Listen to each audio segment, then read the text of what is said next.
My sister's exact words when I called her were, "You always had more than me, Olivia. I needed help and you were never there." No apology, no shame, just justification. Like stealing $40,000 from your own blood was something a person could simply explain away. And the worst part? When I called my mother right after, crying and shaking, she said, "Let's not make this bigger than it needs to be." That's when I realized they both knew. They had always known. I grew up in a house in Hialeah, just outside Miami, where love was never distributed equally. It wasn't something I understood as a child. Children don't have language for that kind of quiet injustice. They just feel it, like a draft coming under a door you can never fully close. My sister Danielle was 2 years older than me, and from the time I was old enough to notice, she was the sun our mother Carol orbited around. Everything Danielle wanted, Carol found a way to provide. Everything Danielle broke, Carol quietly repaired. And everything Danielle did wrong, Carol found someone else to blame. And that someone was almost always me. I remember being 11 years old and coming home from school to find Danielle had gone through my birthday money, $43 I had saved in a little white envelope inside my sock drawer. When I told my mother, she looked at me with this tired expression, like I was the one causing a problem by bringing it up. "Danielle's been having a rough week, Olivia. She probably just needed it for something. You're the responsible one. You'll save it again." I stood there in the kitchen, $43 poorer, being told that my ability to survive the loss was somehow a reason it was acceptable. That moment was small, but it planted something in me I wouldn't fully recognize for another 20 years. Danielle was beautiful in the way that made people forgive her instantly. She had our mother's smile and our father's confidence, and she wore both like armor. She never held a job for longer than 8 months. She cycled through friends, apartments, and boyfriends with the kind of careless speed that left destruction everywhere she landed, and somehow, she always landed back at Carol's house in Hialeah, where there was always a hot meal, a made-up bed, and zero accountability waiting for her. I watched this cycle repeat itself through my teenage years and quietly made myself a promise. I was getting out, and I was building something no one could take from me. At 22, I moved to a studio apartment in Miami's Little Havana neighborhood, working 2 jobs and taking online accounting courses at night. I was exhausted in a way that felt almost holy, like every tired muscle was proof that I was building something real. I didn't ask my mother for money. I didn't ask Danielle for help. I just put my head down and worked. By 26, I had a real apartment, a stable job as a billing coordinator at a medical group, and a credit score I had built from absolute zero. Carefully, patiently, one on-time payment at a time. My credit score was my quiet trophy. It represented every sacrifice, every skipped dinner out, every Saturday I worked instead of rested. I was proud of it in a way I never said out loud because in my family, being proud of yourself felt dangerous. The calls from home never stopped, though. Carol had a gift for reaching through the phone and pulling guilt out of you like she was drawing water from a well. "Danielle's behind on her electric bill again. Danielle's car needs new tires, Olivia, and I just don't have it this month. Your sister's struggling. I don't know why you have to make everything so difficult by not helping." I sent money sometimes, not because I wanted to, because the alternative was a week of guilt so heavy it affected my sleep. What I never understood, what I was completely blind to, was that while Carol was calling me asking for small amounts here and there, Danielle had already found a way to take what she needed without asking at all. She had found a door into my financial life that I didn't even know existed, and she had been walking through it for years. The first piece of mail that confused me arrived on a Thursday in October, 2 years ago. It was a welcome letter from a credit card company, congratulating me on my new Platinum Rewards account.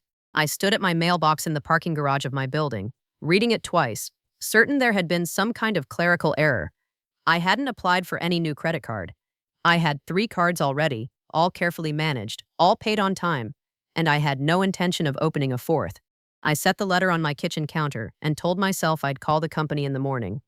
Then work got busy, and I forgot. That forgetting would cost me more than I can calculate. 3 weeks later, a different envelope arrived.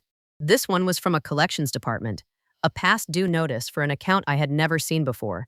The balance listed was $2,840. The account had been opened 18 months earlier. My name was printed clearly at the top, my correct address, my correct last 4 digits of my social security number.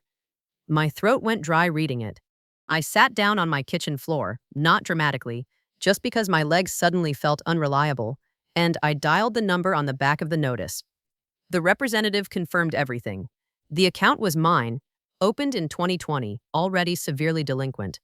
I told her that was impossible. She read me the application details, my name, my birthday, my social, my mother's address in Hialeah listed as a secondary contact. My stomach turned over so hard I pressed my hand flat against it like I could physically hold myself together. I pulled my full credit report that same night. I remember sitting at my kitchen table with my laptop open and a glass of water I never touched, and just staring. Because what I found wasn't one mistake. It wasn't a clerical error or a case of mistaken identity. It was a map, a detailed 5-year map of someone living a full life, completely funded by my name. 4 credit cards, 1 store financing account, a total of $31,400 in debt, all opened between 2019 and last year, all delinquent, all sitting on my credit like boulders. My score, which I had spent years building to 7061, had collapsed to 498. I didn't cry right away. I just sat there, reading charge after charge, and something cold and very quiet settled inside my chest. The charges told a story, and the longer I read, the more specific that story became. A designer handbag store on Brickell Avenue, $1,200 in a single afternoon. A nail salon in Hialeah that I recognized immediately because Carol had mentioned it once on the phone. A Spirit Airlines charge for 2 tickets to Las Vegas in March 2021. The same month Danielle had posted vacation photos on Facebook with a caption about finally living her best life. A grocery store 2 blocks from my mother's house, charged every other week for 14 months. A car repair shop that Danielle had complained to me about on the phone. My transmission is shot, Olivia. I don't know what I'm going to do. Charged 3 weeks after that conversation. $31,000. And every single charge was a scene from Danielle's life. A life she had financed entirely in my name while calling me selfish for not sending more money home. I sat with that knowledge for exactly 40 minutes before I picked up my phone. My hands were shaking in a very specific way, not trembling, just this low, constant vibration, like something inside me was running too fast. I called Danielle. She picked up on the second ring, which told me she wasn't expecting anything. Her voice was loose and easy. "Hey, what's up?" I asked her, very calmly, if she knew anything about credit cards opened in my name. There was a pause. Not a long one, maybe 3 seconds, but in those 3 seconds, I heard everything. No confusion, no "what are you talking about?" Just a pause. Then, "I don't know what you're talking about, Olivia." But her voice had changed.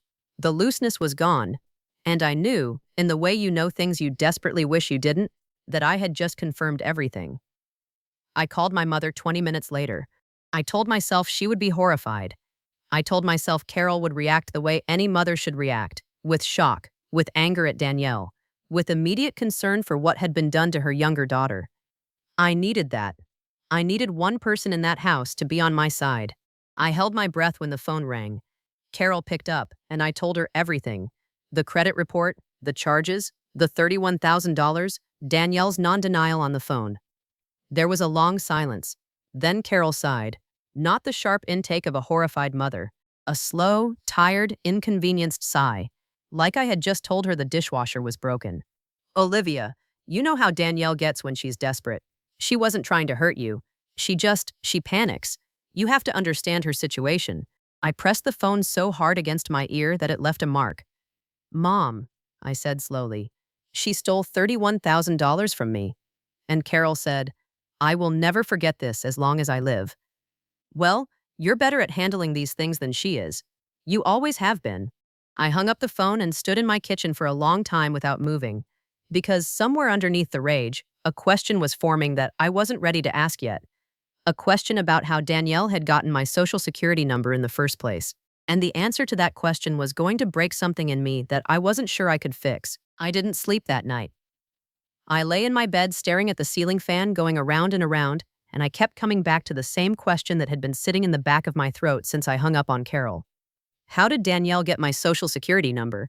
That's not information that floats around. That's not something you accidentally stumble onto. You have to go looking for it. You have to know exactly where to look, and you have to be deliberate about taking it. I had never given Danielle my SSN. Not once. Not for any reason. We weren't close enough for that kind of trust, and honestly, even if we had been, I wouldn't have. So where did she get it?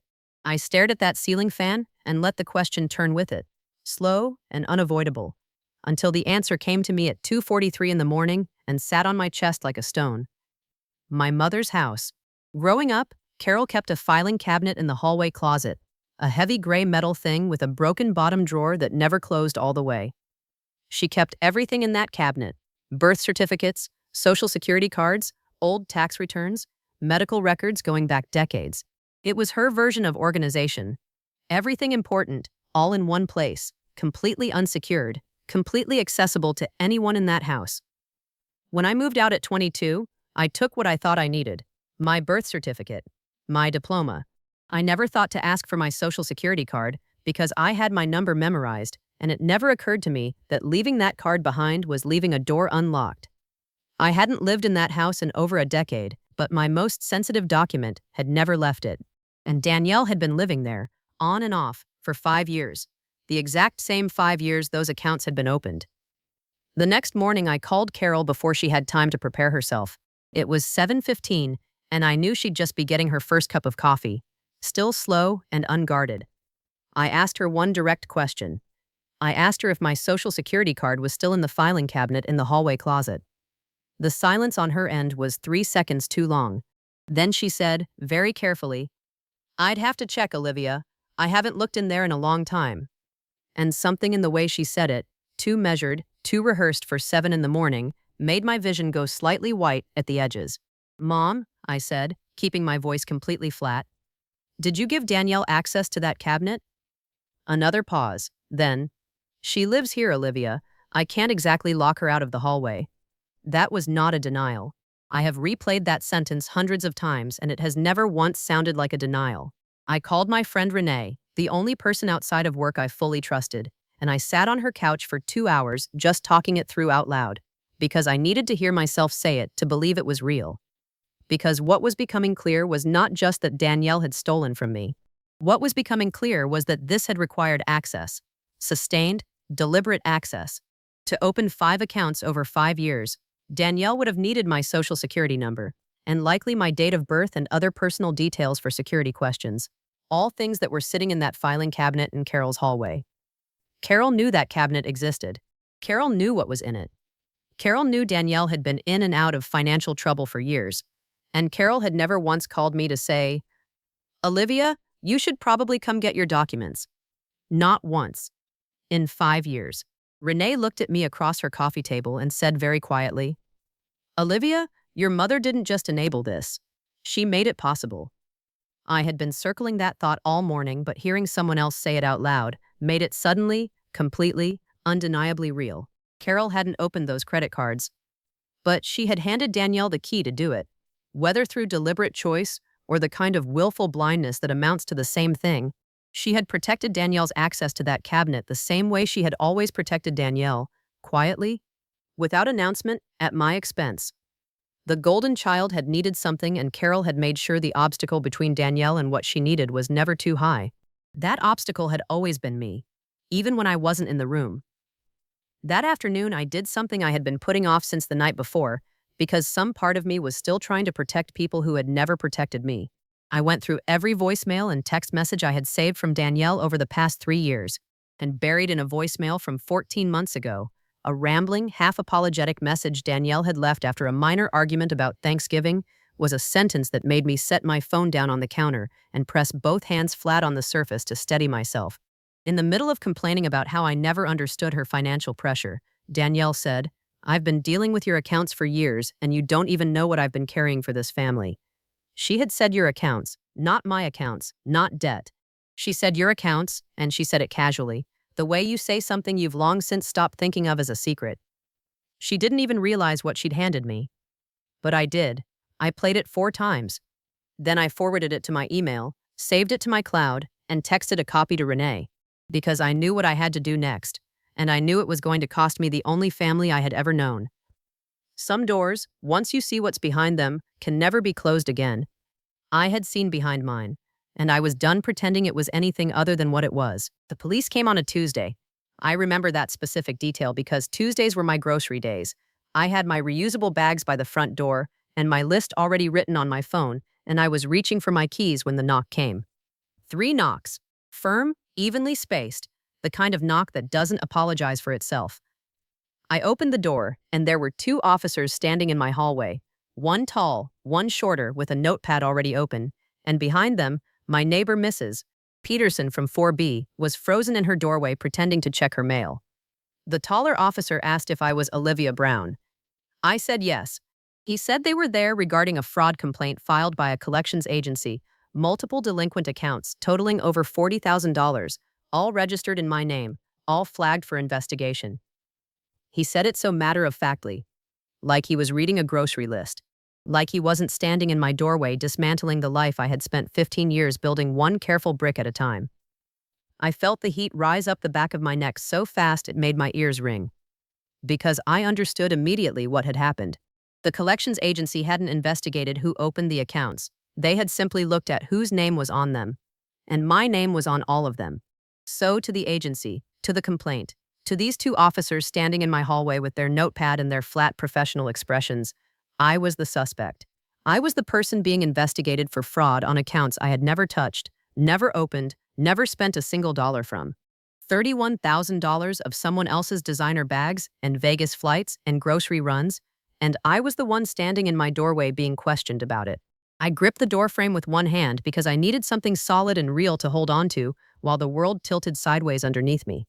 I told them everything I knew, calmly, clearly, in the most controlled voice I could manage while my heart was slamming against my ribs hard enough that I could feel it in my throat.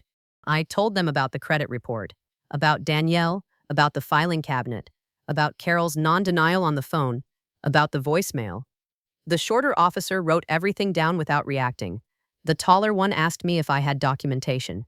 I told him I had everything: the credit report, the call logs, screenshots of the text messages, the voicemail recording. He nodded slowly and said they'd be in touch, and then they turned and walked back down the hallway, and I stood there watching them go while Mrs. Peterson from 4B very deliberately went back inside and closed her door. I stood in my own doorway for what felt like a long time. Then I closed my door, walked to my bathroom, sat down on the cold tile floor with my back against the tub, and completely fell apart. I cried in a way I hadn't cried since I was a child. Ugly, gasping, the kind of crying that doesn't care about dignity or composure or what you look like afterward. I cried for the $31,000. I cried for the credit score I had built from nothing that was now sitting at 498.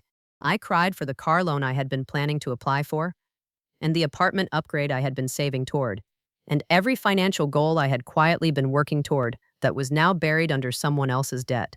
But mostly, and this is the part that wrecked me the most completely, I cried for the version of my family I had spent my entire life hoping existed, the version where my mother would have called me, where my sister would have come to me if she needed help instead of taking it in the dark. I cried for that family, the one that had never actually been real. And somewhere on that cold bathroom floor, between one ragged breath and the next, I felt something shift inside me. Not dramatically, not like a movie moment, just a quiet, irreversible shift, like a bone finally setting after years of healing wrong. I got up off that floor, washed my face with cold water, looked at myself in the mirror for a long moment, and picked up my phone. I did not call Carol. I did not call Danielle. I called a fraud attorney named Patricia Hale, whose name Renee had texted me the night before, and I left her office a voicemail at 11:30 on a Tuesday morning explaining my situation in 2 minutes and 14 seconds. Patricia called me back within the hour. By that afternoon, I was sitting across from her in her office in Brickell, with every piece of documentation I had gathered spread across her desk. The credit report, the voicemail, the call logs, the screenshots, a typed timeline I had put together the night before because organizing things was the only way I knew how to process terror. Patricia looked through everything with reading glasses on the end of her nose and didn't say anything for a long time. Then she looked up at me and said, "Olivia, you didn't just survive this. You documented it. That matters enormously." I felt something loosen in my chest when she said that. For the first time in 72 hours, I felt like the ground under my feet might actually hold. Patricia laid out the path forward with the kind of calm precision that made me trust her instantly. We would file a formal identity theft report with the FTC that same evening. We would file a police report naming Danielle specifically, And given Carol's confirmed knowledge of the filing cabinet and her non-denial about providing access, Patricia believed Carol could be named as a knowing accessory. We would contact each of the 5 creditors with documentation to begin the dispute process. And the voicemail, Danielle's own voice, saying your accounts. Patricia said that single piece of evidence changed everything. It wasn't circumstantial. It was Danielle, in her own words, acknowledging awareness of accounts that existed in my name. I drove home from that office feeling something I hadn't felt in days. Not happiness, not relief exactly, something quieter and more serious than either of those things. I felt like I was finally, after 34 years, choosing myself first. And no one, not Carol, not Danielle, not the version of me that used to absorb every hurt in silence, was going to take that choice away from me. The moment you stop protecting people who were never protecting you, everything changes. Not all at once. But it changes. And it doesn't go back. The investigation moved faster than I expected. Patricia had warned me that financial fraud cases involving family members could drag on for months, that banks were slow, that law enforcement had backlogs, that I needed to prepare myself for a long, grinding process. But what Patricia hadn't anticipated was how thoroughly Danielle had documented herself. Because here is the thing about someone who steals with complete confidence that they'll never get caught. They get careless. They stop covering their tracks. They use their own devices, their own IP addresses, their own phone numbers on applications. They make purchases delivered to their own address. Danielle had done all of it. Every single account had been opened from the same IP address registered to Carol's house in Hialeah. 3 of the 5 cards had made purchases delivered directly to Carol's front door. The digital footprint wasn't a trail. It was a highway with Danielle's name painted down the center in bright yellow letters. The bank fraud investigators pulled transaction records going back to 2019 and cross-referenced delivery addresses, device signatures, and application metadata. Within 6 weeks of Patricia filing our formal complaint, I received a call from the lead investigator assigned to the case. He told me that the evidence was, in his words, unusually straightforward. Every account traced back to the same origin point. The voicemail I had provided was flagged as significant corroborating evidence. Combined with the IP records and delivery confirmations, the investigators had built a case that left very little room for alternative explanation. I sat in my car in the parking lot of my office building listening to him talk, and I pressed my forehead against the steering wheel and just breathed. Because for the first time since this started, someone with authority was telling me that the truth was visible, that it could be proven, that I wasn't going to be left holding $31,000 worth of someone else's destruction with no recourse. Danielle was formally charged 8 weeks after I filed the police report. Identity theft, credit fraud, 5 counts, 1 for each account. Patricia called me on a Wednesday morning to tell me, and I remember I was standing at my kitchen counter making coffee, and I set the mug down very carefully and stood completely still for a moment because I didn't know what to do with the feeling that came over me. It wasn't triumph. It wasn't the satisfying rush I had imagined during all those sleepless nights. It was something more complicated and more real than that. A deep, aching validation. The acknowledgement from the world outside my family that what had been done to me was wrong, that it was criminal, that it had a name and a consequence, and it was not, as Carol had always framed every injustice in that house, something I simply needed to be better at handling. Carol called me the night after Danielle was charged. I let it go to voicemail. I had been letting Carol's calls go to voicemail for 3 weeks by then, and I listened to the message sitting on my couch with the lights low. Carol's voice on that recording was something I had never heard from her before. She sounded small, unsteady, like the ground she had always stood on with such absolute confidence had developed a crack she couldn't step around. She said Danielle was devastated. She said the family was falling apart. She said she needed me to consider what I was doing to everyone. And then, near the end, her voice tightened back up into something more familiar, and she said, "Olivia, if you go through with this, I don't know how we come back from it. I need you to think about this family." I played it twice. Then I set my phone face down on the cushion beside me and stared at the wall for a long time. She had still not said she was sorry. After everything, the filing cabinet, the 5 years, the $31,000, the police at my door, the 498 credit score, my mother had called me to ask me to think about the family. She had not once asked me how I was. I called Carol back the next morning. I had rehearsed nothing. I had no script, no prepared speech, no list of everything I wanted to say. I just called her, and when she picked up, I said, very quietly and very clearly, "Mom, she stole $31,000 from me over 5 years. She used my identity. She destroyed my credit. Police came to my door because of what she did, and you knew where she got my information from and you said nothing. That is what happened, and I need you to understand that I am not the person who broke this family. This family was broken long before I filed that report. I'm just the first person who refused to pretend otherwise." The silence on Carol's end lasted so long, I thought the call had dropped. Then she said, very softly, "I just don't want to lose both my daughters." And I said, "You should have thought about that 5 years ago." And I hung up. Not in anger, in a kind of terrible, exhausted clarity that felt nothing like winning and everything like finally telling the truth. Danielle took a plea agreement 4 months later to avoid going to trial. She pleaded guilty to 2 counts of identity theft and 1 count of credit fraud. She was ordered to pay full restitution, $31,400, structured in monthly payments. She received 5 years of probation and 120 hours of community service. The judge, in issuing the sentence, noted the sustained and premeditated nature of the offense: 5 years, 5 accounts, a family member's identity used as a financial resource without consent or remorse. I was not in the courtroom for the sentencing. Patricia had offered to take me, and I had thought about it for days and ultimately decided I didn't need to be there. I didn't need to watch. I didn't need Danielle to see my face or for me to see hers. The justice didn't require my presence. It was happening whether I watched it or not. And that, I realized, was the whole point. I had done my part.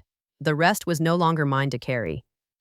My credit score was fully cleared within 7 months of the investigation closing.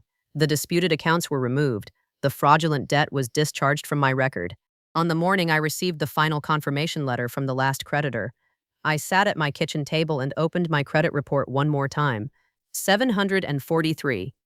I stared at that number for a long time. It was lower than the 761 I had built before all of this. But it was mine again. Completely, unambiguously, only mine. I made myself a cup of coffee, sat by the window that looks out over my street in Miami, and watched the morning happen outside. No one called. No one needed anything from me. It was just me and my number, and the quiet, solid knowledge that I had walked through the worst thing my family had ever done to me. And I was still standing, still whole, still mine. Carol has not apologized, not once, not in any of the 3 messages she's left since the sentencing. I've stopped waiting. Some apologies are never coming, and learning to live without them is its own kind of justice. I want to talk to you for a minute. Not as someone who figured everything out, because I haven't. Not as someone who woke up one morning completely healed and at peace with everything that happened, because that's not how any of this works, and I think you already know that. I want to talk to you as someone who is still in the middle of it. Still some mornings waking up and reaching for my phone to check my credit report before I've even had coffee, just to confirm it's still okay. Still sometimes hearing Carol's voice in my head when I make a financial decision, that tired, dismissive sigh, and having to consciously remind myself that her voice is not the authority on my life that it used to be. Healing from something like this isn't a destination you arrive at. It's a direction you keep choosing every single day, even on the days when it's exhausting to choose it. The first thing I had to accept, and this took me longer than I want to admit, was that what happened to me was not a failure of my awareness. I had people tell me, kindly but thoughtlessly, that I should have checked my credit more regularly, that I should have retrieved my documents from Carol's house years ago, that I should have seen the signs.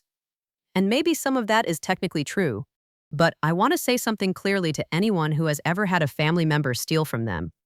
The reason you didn't see it coming is not because you were naive. It's because you were operating from love, from the assumption that the people who share your blood operate from the same basic code of decency that you do. That assumption is not a character flaw. It is what makes you human. The failure was not yours. The failure belonged entirely to the people who looked at your trust and saw an opportunity. The second thing I did, practically, concretely, was freeze my credit at all 3 bureaus the same week I filed the police report. Experian, TransUnion, Equifax, all 3. A credit freeze costs nothing, and it means that no new account can be opened in your name without you personally lifting that freeze first. It is the single most effective thing you can do to protect yourself, and I wish someone had told me about it 10 years ago. I also set up alerts through my bank and through a free monitoring service, so that any new inquiry on my credit triggers an immediate notification to my phone. These are not complicated steps. They take less than an hour total. And they create a layer of protection between your identity and anyone, family member or stranger, who might decide that your financial life is available to them. The third thing I did was start therapy. I want to say that plainly without softening it or making it sound more optional than it is, because I think there is still too much shame around admitting that you need help processing something that has broken you in ways you don't fully understand yet. My therapist, a woman named Dr. Sandra Reeves, who works out of a small office in Coral Gables, was the first person who helped me understand that what I had experienced wasn't just financial fraud. It was a specific and particularly cruel form of betrayal, one that used my own identity, the most fundamental expression of who I am in the world, as a tool for someone else's comfort. She helped me understand why I had kept sending money home when Carol called, why I had absorbed guilt that was never mine to carry, why I had spent 34 years being the responsible one in a family that rewarded irresponsibility and punished self-sufficiency. That understanding didn't fix everything, but it changed the way I looked at my own history. And changing the way you see your past changes what you allow in your future. I also want to say something about the people who showed up. Because in the middle of the worst of this, when I was sitting on my bathroom floor, and when I was driving home from Patricia's office, and when I was standing at my kitchen counter listening to Carol's voicemail in the dark, there were people who showed up without being asked. Renee, who sat with me on her couch for 2 hours and said the true thing out loud when I couldn't say it myself. My coworker Jamie, who covered my afternoon calls without explanation when I had to leave early for a meeting with Patricia. A woman in an online support group for identity theft survivors who sent me a private message at midnight saying simply, "You are going to get through this." I know because I did. I had spent so long inside a family that required me to shrink myself that I had almost forgotten. Real support exists. People who give without keeping score exist. They are not your family of origin, but they can become the family you build. And that family, I am learning, can be more than enough. If you are watching this and something in my story felt uncomfortably familiar, if you recognize the dynamic, the dismissal, the way love in your family always seemed to come with a hidden tax that only you were required to pay, I want you to hear this. Check your credit report today. Not tomorrow, today. It is free at annualcreditreport.com, and it takes 15 minutes, and it could show you something you need to know. Freeze your credit if you haven't already. Retrieve any personal documents stored at a family member's home. And if you are in a situation where a family member has already done what Danielle did to me, please know that filing a report is not betrayal. Protecting yourself is not betrayal. The betrayal already happened. It happened the moment someone who was supposed to love you decided that your identity was a resource they were entitled to use. You are allowed to respond to that with the full weight of the truth. I still live in Miami.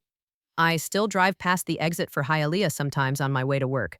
I don't stop, but I don't look away either. I just keep driving. Forward. Always forward. That's the only direction that ever mattered anyway. If you made it to the end of my story, thank you, not in the performative way people say thank you at the end of videos. I mean it genuinely, quietly, the way you thank someone who sat with you through something hard without leaving, because that's what you just did. You stayed. And if you stayed, I think some part of this story touched something real in you. Maybe something you've been carrying around for a long time without quite having the words for it. Maybe a sister, maybe a mother, maybe a different face with the same pattern. Whatever it is, I see you, and I want you to know that the fact that you're still here, still trying to understand what happened to you and why, that is not weakness. That is the bravest, quietest kind of strength there is. I spent so many years believing that keeping the peace was the same thing as being a good person. That absorbing the hurt without complaint was what love required. That if I just stayed small enough, gave enough, endured enough, eventually the family I had always hoped for would materialize out of all that sacrifice. It never did, and I don't think it was ever going to. Some families are not broken and waiting to be fixed. Some families are simply showing you exactly who they are, clearly and consistently, and the most radical thing you can do is believe them. Believe what you see, trust what you feel, and then, gently, firmly, without apology, build your life around what is real instead of what you wished were true. So here is what I'm asking you to do right now. Just 2 small things that take less than 2 minutes. If this story meant something to you, if it made you feel less alone in something you've been carrying privately, hit that subscribe button. Because every week I sit down and tell another story like this one. Real, raw, honest stories about family and betrayal and the quiet work of rebuilding yourself after the people who were supposed to protect you didn't. And I don't want you to miss a single one. The second thing, leave me a comment below. Tell me one word. Just one word that describes how you felt watching this. Seen. Angry, relieved, understood, heartbroken, free. Whatever your word is, leave it. Because this community of women who have survived impossible family dynamics and chosen themselves anyway is one of the most powerful things I have ever been part of. And your word adds to it. One last thing before I go. If you have a sister, a mother, a cousin, a childhood friend, someone in your life who you suspect might be going through something like what I described today, share this video with them, quietly, without pressure. Just send it and let it land however it needs to land. Sometimes the most important thing we can do for someone we love is hand them the words they haven't found yet for what they're living through. This video might be those words for someone you know. Don't let that possibility sit unwatched in your pocket. Pass it forward. That's how stories like mine stop being just one woman's pain and start becoming something that actually changes things. Take care of yourself tonight. Check your credit report. Lock your documents. Call the friend who actually shows up. And remember, you surviving what you survived, without becoming bitter, without closing your heart completely, without giving up on the possibility of something better, that is not a small thing. That is everything. I'll see you in the next one.